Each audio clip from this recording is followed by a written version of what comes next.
Ay, magandang umaga sa inyo lahat, guys. So, wala ako ibang maisip na ma-content kundi i-share ko na lang kung paano ko napabilis kumuha ng mga requirements sa LTFRB, yung requirements ni Grab sa pag-process ng CPC. So, i-share ko sa inyo kung paano ko siya nakuha ng mabilis or naipasa ng mabilis kay Grab. So, gusto ko pong para sa inyo or sabihin na pag hindi sa inyo nakapangalan ng sasakyan, lagi po kayong may dala o hihingan nyo po yung kung kanino nakapangalan yung sasakyan nyo ng authorization or SPA at may kalaki po yun na valid ID. So, dalawang valid ID na may tatlong perma niya, original na perma. Lagi nyo pong dadalhin yun. So, kumuha kayo ng mga dalawang kopya, tigda dalawang kopya para hindi po kayo pabalik-balik.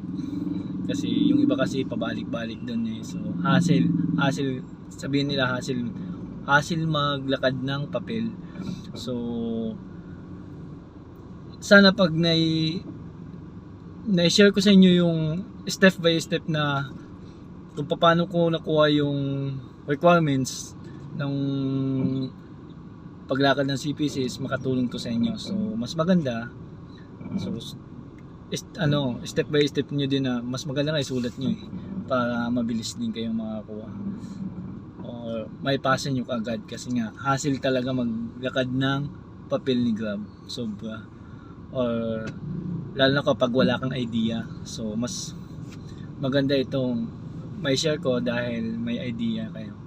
So, basta lagi nyong tatandaan na kapag hindi sa inyo nakapangalan yung sasakyan is ang gawin nyo, lagi kayo may authorization, SPA, tapos may dalawang ID siya at may tatlong perma lagi.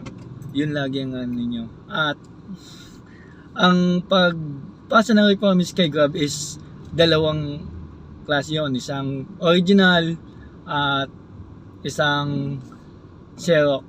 Pero yung Xerox niya is make sure na lahat yun ay colored. Malinaw ang pagkakakuha nyo. Dahil kapag medyo malabo, babalik kayo. Hindi nila i-allow yung malabong copy. So, colored lahat ang kunin nyo. Dahil yung colored kasing copy is sa LTFRB yun ipapasa, and then yung original sa abogado kung kaninong abogado yun. Pero lahat naman ng original na papel nyo is ibabalik sa inyo yun after the hearing yata, pagkakasabi sa akin o paglabas ng CPC na ibabalik nyo sa inyo. So, ang una kong ginawa is yung birth certificate ng asawa ko kasi sa kanya nakapangalan. So, original kinuha ko and then pinakuloid ko. Birth certificate, una. Ito na yung step by step na ganito din ang pagkakasunod na pagpunta mo kay Grab, ang pagkakapatong-patong mo, ganito din sa mga sasabihin ko sa iyo. So, ang una is birth certificate. Pangalawa, kung kayo may asawa, marriage contract. Kailangan meron din noon. PSA, lahat PSA. Birth certificate at marriage contract, PSA. So, pangatlo is yung yung ORCR. So, yung ORCR naman natin is kung installment, wala namang original noon. So, kinukuha lang naman nila is colored ORCR. Tapos, pangapat noon is yung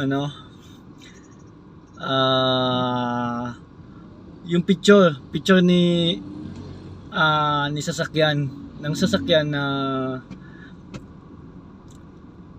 5 yung pinasa ko 5 picture niya, ipapapotocopy mo yon or photo paper sa photo paper din, parang yung picture natin ganun. So sa tagiliran, left and right, tapos sa likod, tapos sa harapan, yung sa may hindi ko kasi ma-discuss kasi nga nasasakyan ako. So kailangan updated yung dyaryo nyo. May dyaryo yon. So kahit anong dyaryo, basta updated na dyaryo. May ididikit mo dun sa tagiliran niya, sa gilid yung dyaryo, pipicturean mo, tapos ganun din sa kabila sa likod, sa harapan, at ang pinaka-importante, yung sa windshield na dapat makita yung kulay dilaw, yung ano ba tawag niyan, yung